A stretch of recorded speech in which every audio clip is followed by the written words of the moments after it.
Welcome to the board meeting of the Sacramento Regional Transit District Board of Directors. It's February 22nd, 2021. And with that, would you please call the roll, Cindy? Director Budge. Director Harris. Here. Director Howell. Director Hume.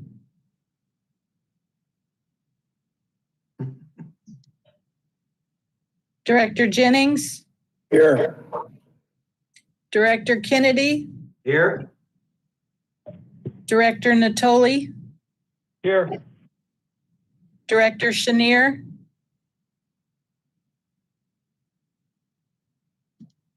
Here. Thank you, Director Howell. Director Chenier. Here. Director Cerna. Here. Director Valenzuela.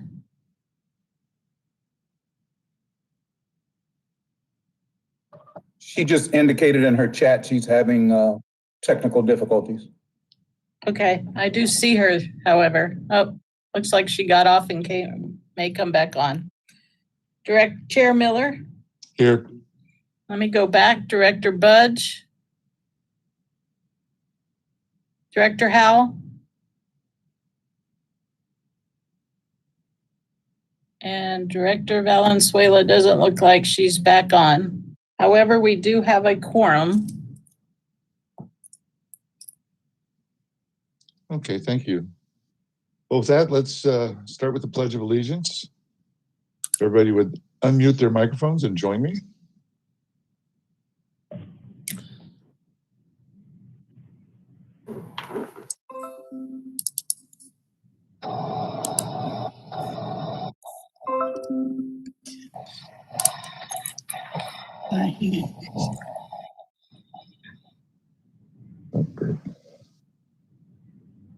Is the flag up, Cindy? Yes, sir, it is. Can everybody see it? Yep. Yes. I pledge allegiance to the flag To the flag of the United States of America and to the republic for which it stands, one nation, under God, indivisible, with liberty and justice for all. And justice for all.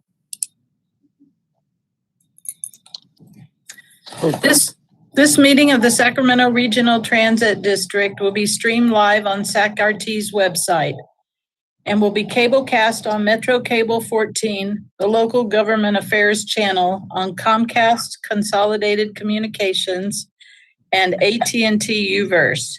Today's meeting will air on February 28th at 2:00 p.m. and March 3rd at 9:00 a.m. on Channel 14 and webcast at www.sacmetrocable.tv. It is also closed captioned. Thank you. And with that, I see that Director Valenzuela is back. I'm sorry about that. Had some audio challenges. No problem. Director Budge is on with us as well. And I have not seen Director Howell yet. Chair Miller. Okay, well, with that, let's move on to the next item, please. The next item is the consent calendar, items 2.1 through 2.4, and I have two public comments on item 2.3. Would you like me to read those now? Please, let's go to the comments and then I'll take a motion. Okay. The first one is from Barbara Stanton with Ridership for the Masses. She says, hello, Chair Miller and directors. Ridership for the Masses concurs with staff to allow SacRT to offer free rides on paratransit, light rail, and bus for riders who have scheduled COVID-19 vaccine appointments. We commend SacRT for being a good neighbor and community partner. The next comment is from Mike Birnbaum. The more people that can get vaccinated, the better off the population will be as a whole, getting towards the goal of herd immunity. Having any barriers to getting a vaccine makes life harder on the person and people around them.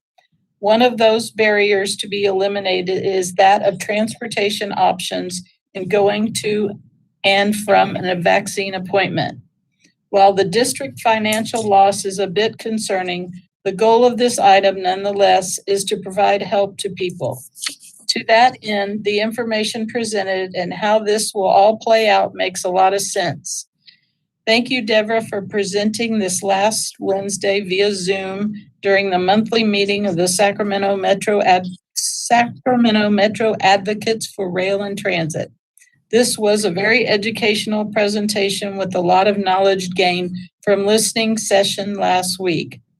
From that, and it being on tonight's board agenda, Chair Miller, I would be humbled and honored to help our entire population within the SAC-RT service boundaries, and would conclude my comments with a motion to approve item 2.3 staff recommendation before us. Sincerely, Mike Birnbaum. And that concludes the public comments on the consent calendar. Move approval, Mr. Chair.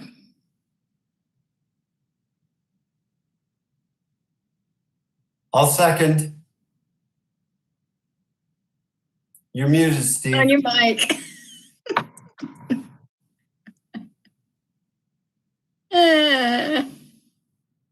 Sorry. Mr. Chair, you're mute yourself. Thank you. We have a motion and a second. Would you please call the roll? Director Budge, Yes. Director Harris, Aye. Director Howell, marked as being absent. Director Hume, Director Hume, I think you're muted. That would be a yes. Director Jennings, Aye. Director Kennedy, Aye. Director Natoli, Aye. Director Chenier, Aye. Director Cerna, Aye. Director Valenzuela, Yes. Chair Miller. Yes. Motion carries at 91 votes. The next item, I'm sorry, Chair Miller. Oh, please. The next item. The next item is public addresses the board on matters not on the agenda. And I have one written public comment to read. And that is from Mike Birnbaum. The first of 5 Capital Corridor Joint Powers Authority meetings was held virtually last Wednesday morning. Chair Don Saylor called the meeting to order shortly after 10 a.m. The meeting lasted just shy of 2 hours and is available for viewing on the Capital Corridor YouTube channel. Ridership during the pandemic has ranged between 5 and 15% of normal. Staff's overall goal in fiscal year 22 is to ramp up service back to the original 30 weekday trains and 22 weekend trains. The pending March 29th schedule change that is 99.8% sure of happening will only include 16 weekday trains and 10 weekend trains without a cafe car service. Health and safety, budget, and equipment availability will be the 3 critical factors that are taken into service recovery consideration. The board adopted an Amtrak operations budget as well as an Amtrak operating agreement that will go at least until September 30th. The legislative update was federally heavy, discussing the December 2020 COVID relief package, the American Rescue Plan, and the FAST Act reauthorization. The largest capital projects of South Bay Connect and Link 21 were discussed. The latter project is looking towards the mega regional economic benefits of a new Trans-Bay rail crossing. Chair Saylor said farewells to departing board members as well as to 2 particular CCJPA staff members that will be retiring before the next meeting. He also welcomed in new board members. The next meeting of the CCJPB will be at 10 a.m. on Wednesday, April 21st. And that concludes public comment.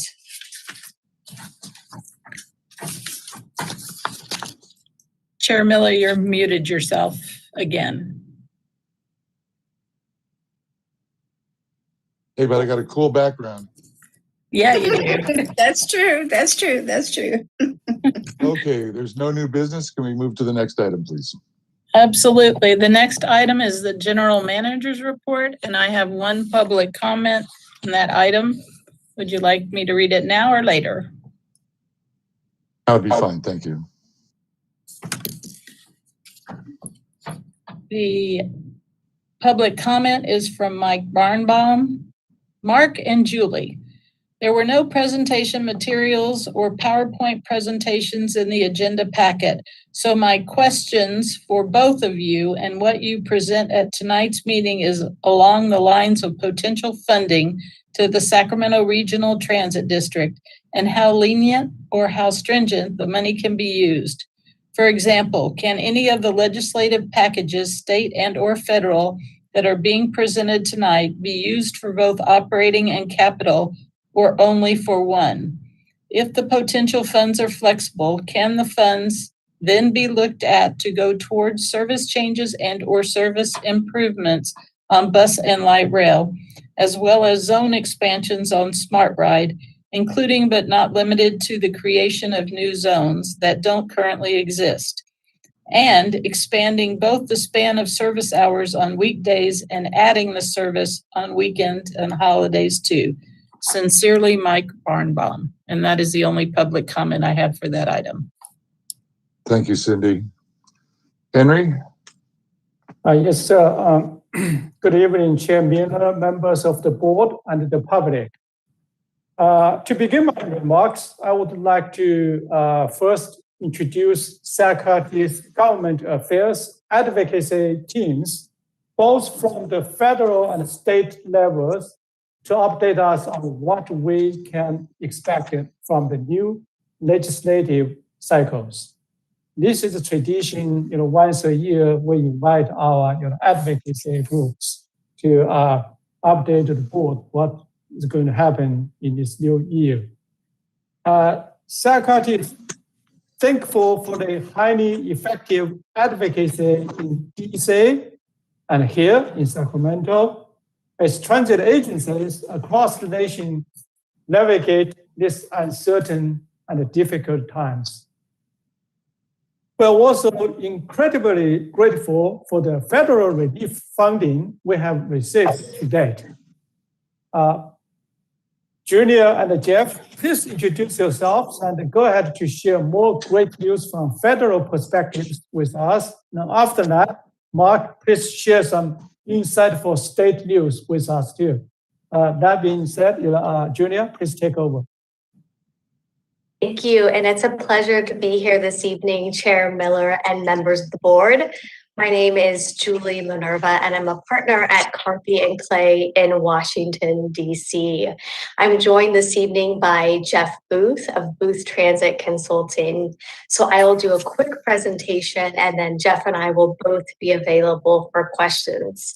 Let me first say, there's a lot going on in Washington, D.C., but we are so excited about the infrastructure opportunities for the Sacramento Regional Transit and the broader Sacramento region. We are just 1 month into the new Biden administration, and while Congress is focused right now on a rescue package to provide additional emergency COVID relief, we are also transitioning to a recovery package, which really focuses on infrastructure investments. Central to this recovery package will be the reauthorization of the FAST Act, which is something that SACRT has strongly supported over the years. This new FAST Act package we expect to be a full 5 years.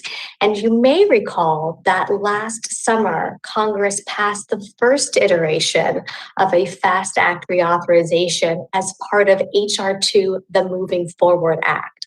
While that piece of legislation did not move through the Senate or make its way to the president's desk, it will be the piece of legislation that the Congress uses to move forward with infrastructure in this Congress.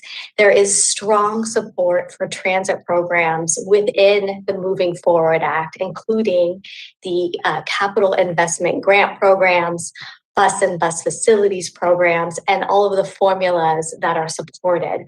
But what's more, this is a very forward-looking piece of legislation that I think really speaks to the priorities that you as a board have laid out for the organization. So we are excited about that opportunity, and we expect that the Biden administration will roll out a very high-level look at this recovery package here in the early spring. So keep an eye out for something from Secretary Buttigieg at the Department of Transportation in April or May. I'd also like to highlight that in addition to the really great support that you have within your existing congressional delegation, we're excited that Senator Padilla has been sworn in and his staff is getting ramped up. He just brought on a new transportation staffer last Tuesday. This is a person who will be new to SAC-RT, but not new to the congressional delegation since he's previously worked for 2 members in California. So we're excited about that. And last, before I close here, I just want to say that we are seeing a lot of the hallmarks of the Biden administration already play out in grant opportunities. And the things that we are seeing that really align with what SAC-RT is already working on are equity, climate, job creation, and security. So we look forward to working with you as we advance an infrastructure package in Congress and, of course, assist you with these grant opportunities as they become available. So I'll conclude my remarks there. Happy to answer any questions. Thank you, Julie. Any questions? And Cindy, you're going to have to help me here. I can't see everybody. I don't see any hands raised, Chair Miller. Well, I think, Julie, that was so comprehensive. We have no questions. Well, Henry, did you want me to talk about the capital investment grant changes in the House bill? Yes, please. Julie mentioned that HR 2, the Moving Forward Act, is the starting point for the House authorization proposal, the President's infrastructure plan. And in that bill, it contains a lot of good news for Sacramento Regional Transit. Number one, it authorized funding for the program at roughly $5 billion plus per year, which would be almost more than a doubling of the current size of the program. Number two, it directs the cost share to be 80% for all projects. And if folks want to overmatch, that's at their option, as opposed to under the Trump administration, that was a direction that projects would have to overmatch in order to get funding. So this doesn't compel project sponsors to overmatch. It changes the small starts criteria to raise the thresholds from $300 to $400 million and the federal share from $100 to $320 million, consistent with the 80-20 match authorization in the bill. So that increases the amount of federal funding that would be available for a small start project like the project working its way through the region. In addition, Congress changes the project development phase to make it a 3-year period rather than a 2-year period. And in addition, directs the administration that they cannot compel someone to lock in their project cost until after they're done with project development and before you go into engineering. And that's important because under the Trump administration, they were requiring folks to lock in their project costs prior to completion of project development. And then you lived with that project cost, which then forced a lot of project sponsors to do that work prior to project development because of the 2-year window for project development. But if this bill passes, what it does is it goes back to defining project development as completion of the environmental work and selection of the project or adoption of the project into the Metropolitan Transportation Plan, and then allows you to use the period between project development and engineering to go from 35% design to 65% design, and then all the money that's expended to do that work would all be eligible as match. Whereas right now, any work that's done prior to project development, before you're formally in project development, is at local expense. So those are some major changes in the program. And in addition, they don't implement the program of interrelated projects, but they do allow you for a project that connects to one project or is part of the same system. If you opt to fund something locally, that project can be counted as match for the project that goes through the capital investment grants program. So that's That's also a significant change in the program. So with that, be free to answer any questions you might have. Questions for Jeff? If not, we can move on to the state report. Thank you very much, Mr. Booth. Sure. And Ms. Minerva. Is that how you say it? Thank Minerva, you've got it. Thank you.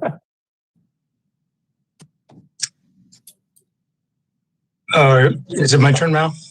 Yes, please. Thank you very much. This is Mark Watts, and I do apologize at the outset because I have pretty frail Wi-Fi today, so it's better to hear me than to see me break up. So I'm going with no photo today, no video.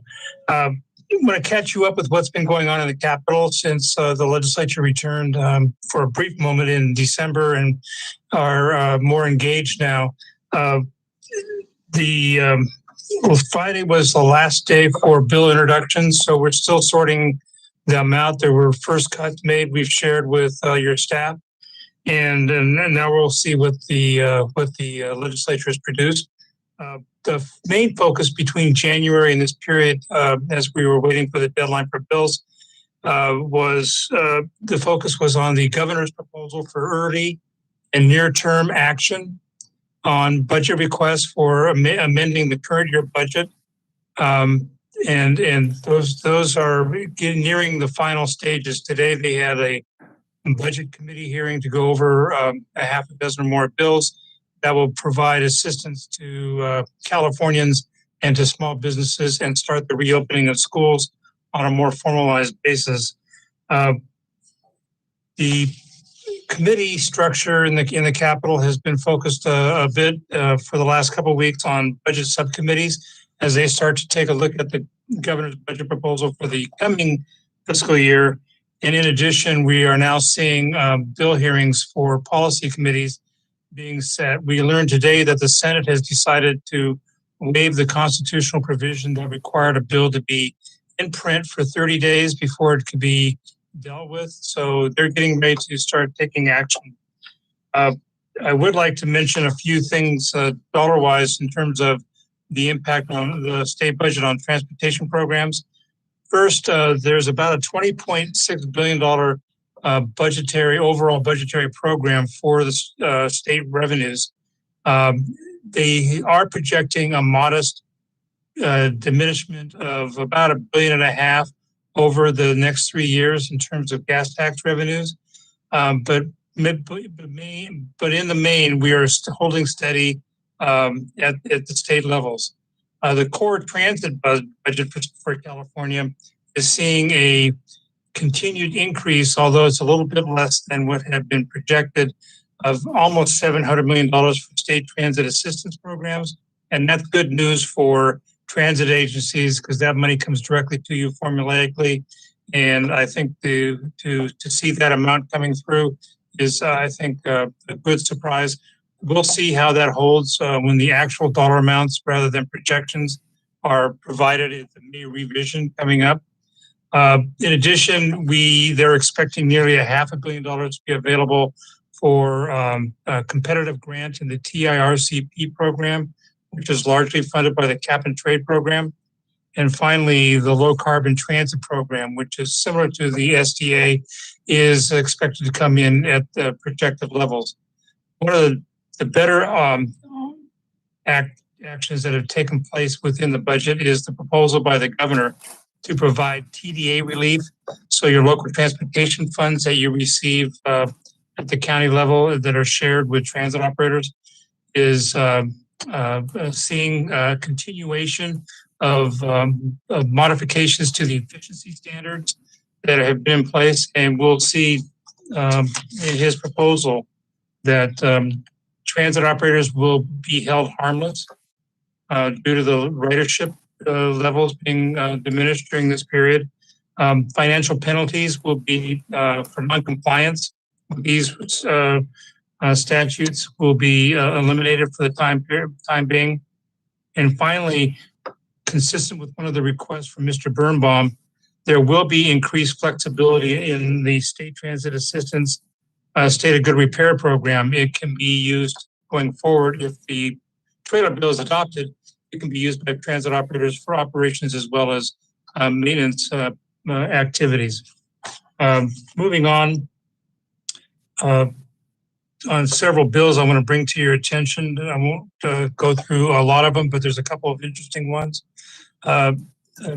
Assemblymember Aguirre Curry has reintroduced ACA 1, which is the threshold for voter approval for bonds and other tax revenues related to public infrastructure. Senator Allen has introduced SB 44, which is a measure that produces judicial streamlining for transit projects. So this will cut down the time if there are challenges. It's essentially the same kind of program that was put into place by then Senator Steinberg when he did the legislation related to the arena a while back. The last 3 or 4 bills I want to bring your attention to, and we're now digging into them. Brand new bill by Assemblymember McCarty, AB 1226, provides general fund appropriation in an unspecified amount for the capital corridor, for investments in the capital corridor.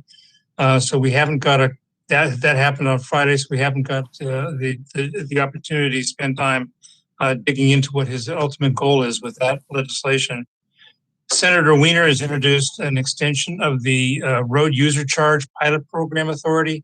And that's important because as we go into the future with less and less internal combustion engines for sale, we need to find a replacement for the fuel tax as a source for funding, including the sales tax that is collected that provides transit assistance.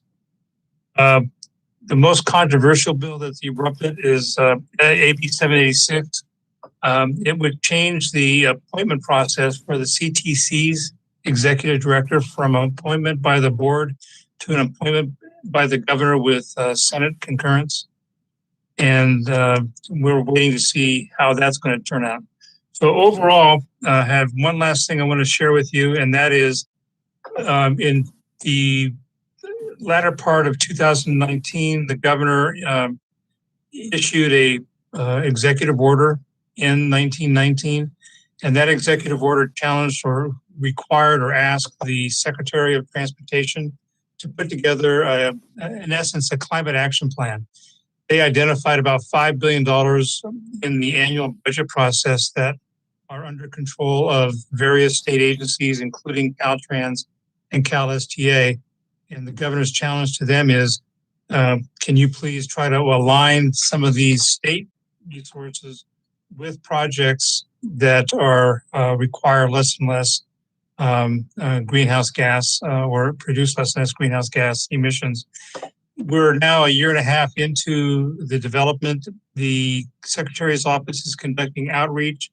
We expect the CAPI Climate Action Plan for Transportation Infrastructure to be unveiled next month, with a final product being available in July.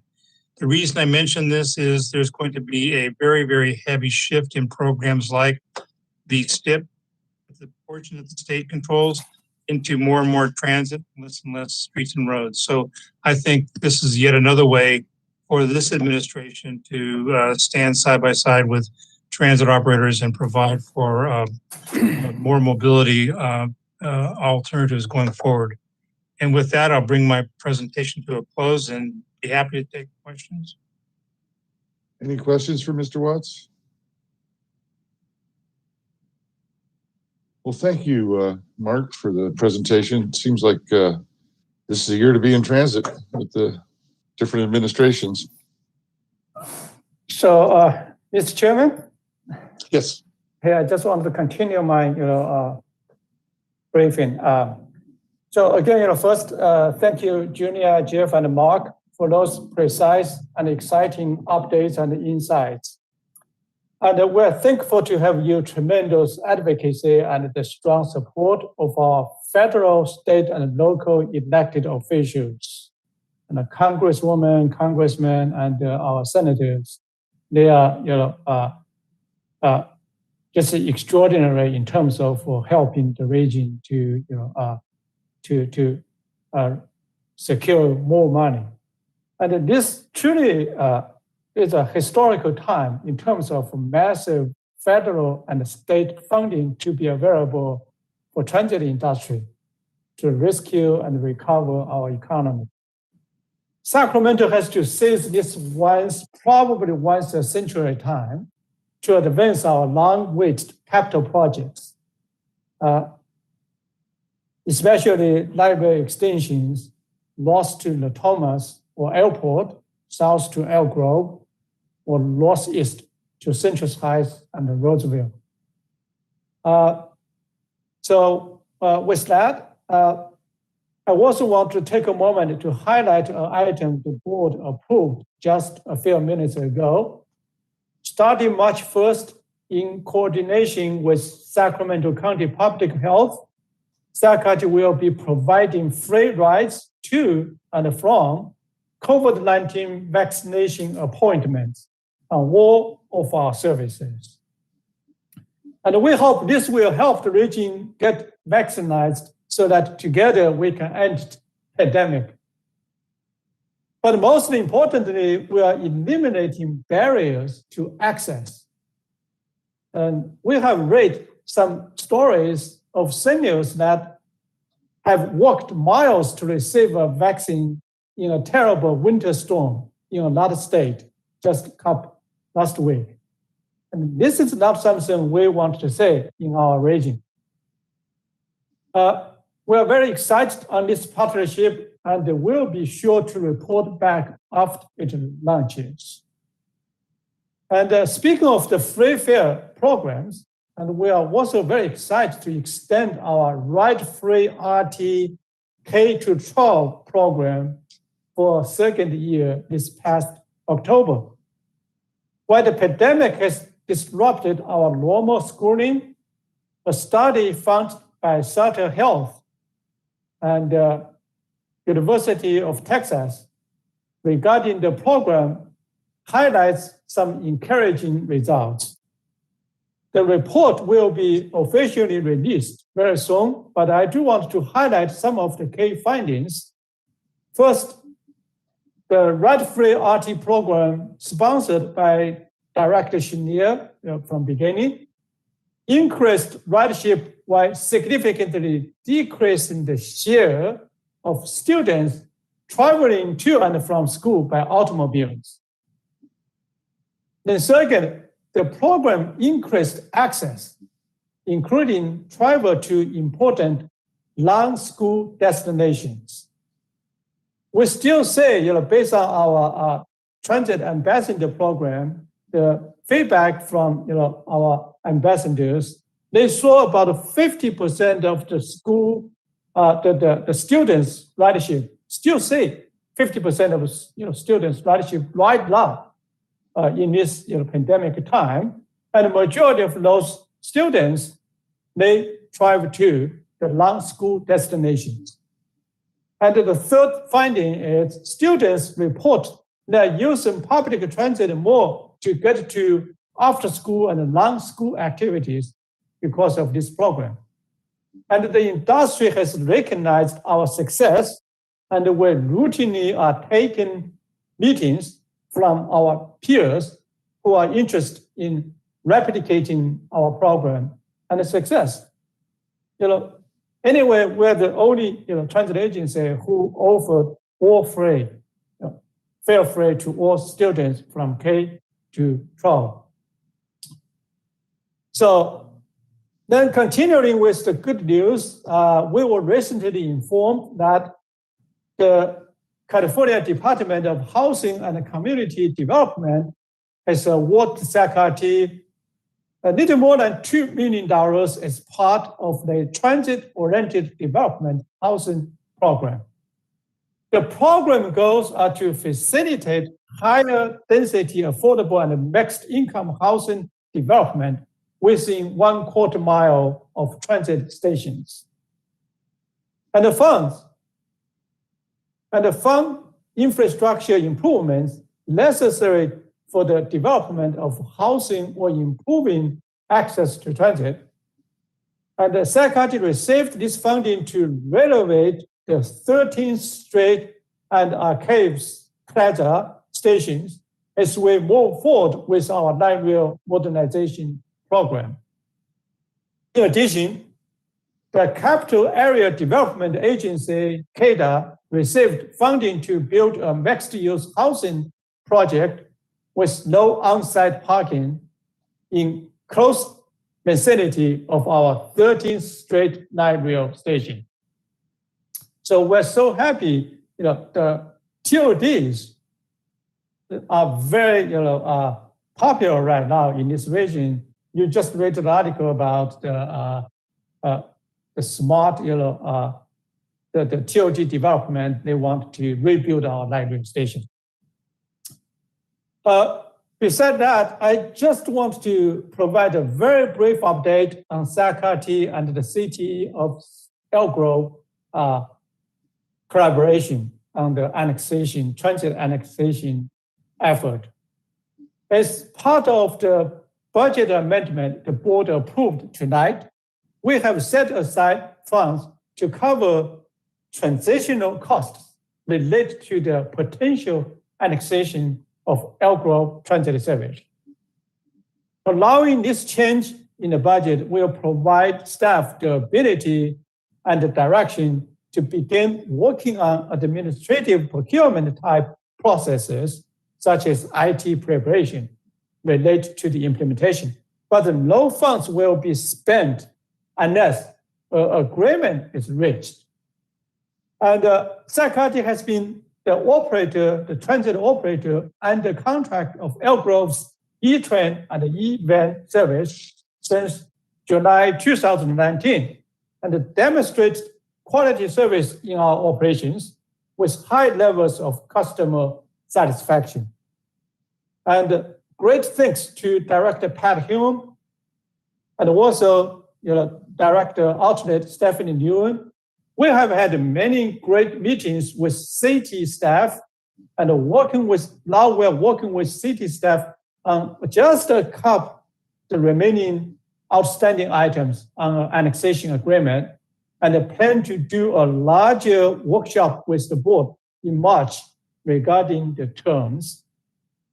As we know, by uniting through annexation, we can better serve the Sacramento community with added benefits such as regional fare program, transfer-free regional ADA paratransit service, so our ADA customers do not have to transfer at the board of the city of Elk Grove.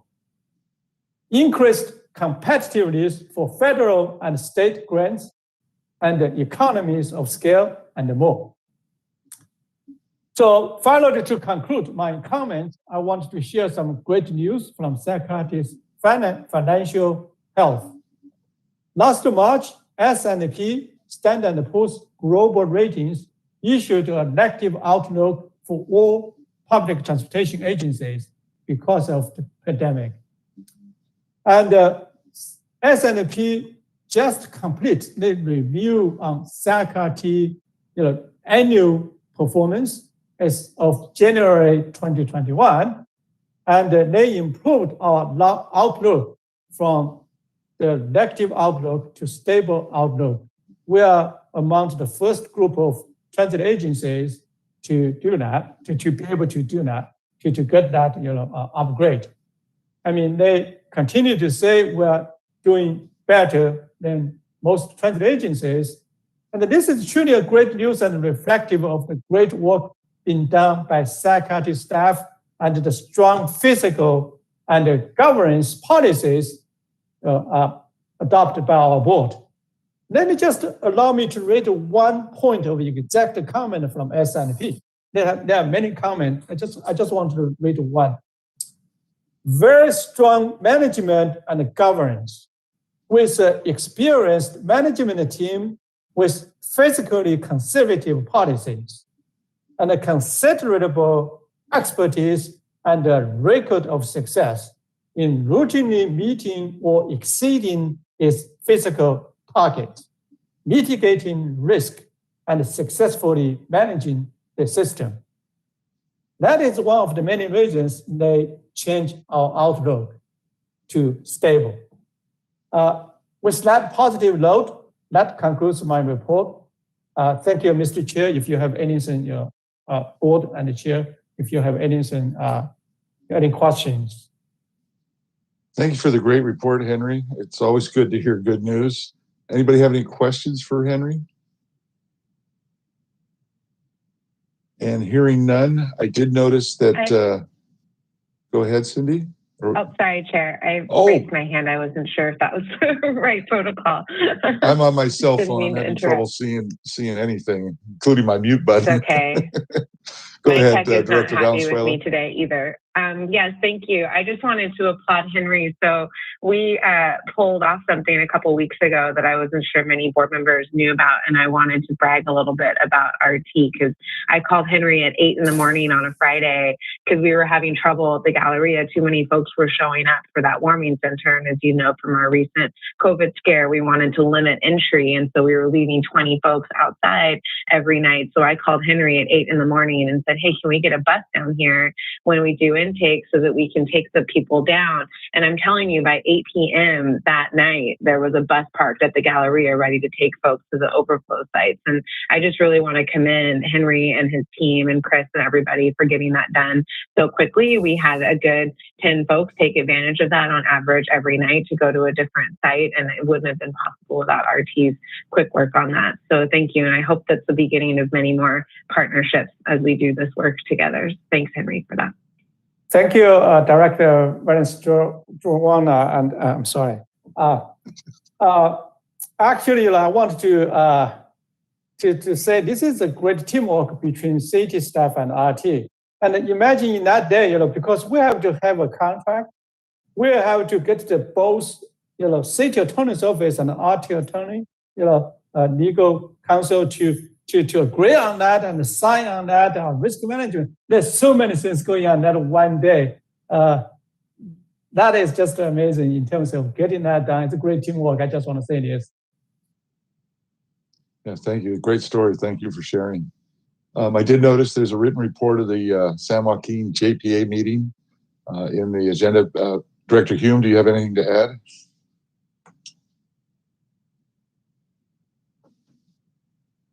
With that, we will receive and file the written report on the JPA meeting.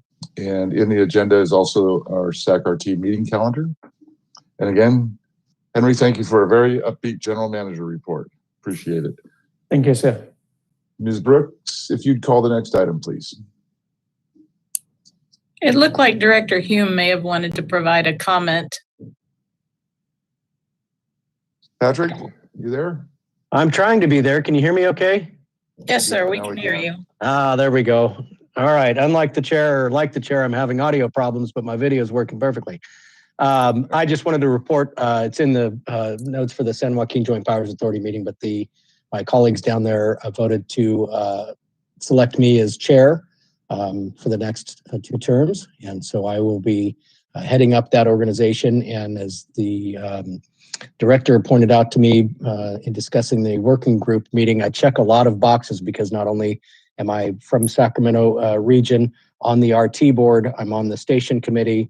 And so I look forward to representing RT and our region and hopefully getting some stations built as we look at expanding the service and really working with the high-speed rail group to make rail travel throughout the state a much more efficient reality.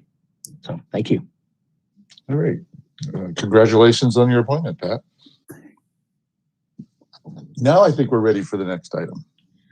The next item is reports, ideas, and questions from directors, if any.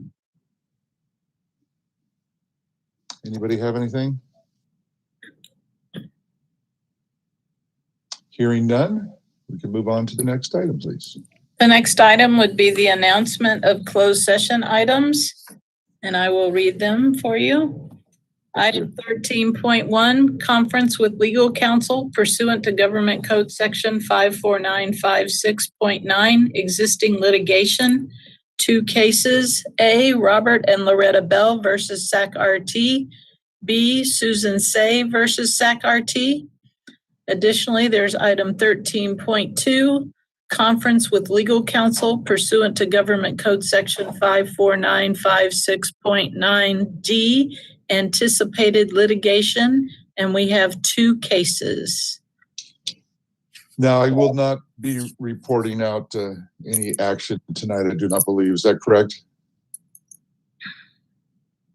That's I my guess- understanding, Chair Miller. I guess it's always possible, but in light of that, we will not reconvene in open session and adjourn after closed session. So at this time, Chair Miller, you're adjourning this meeting. Yes, ma'am. And so we'll ask everybody to please exit the meeting except for those that will be staying only for closed session. And we'll give you guys a few minutes to do that.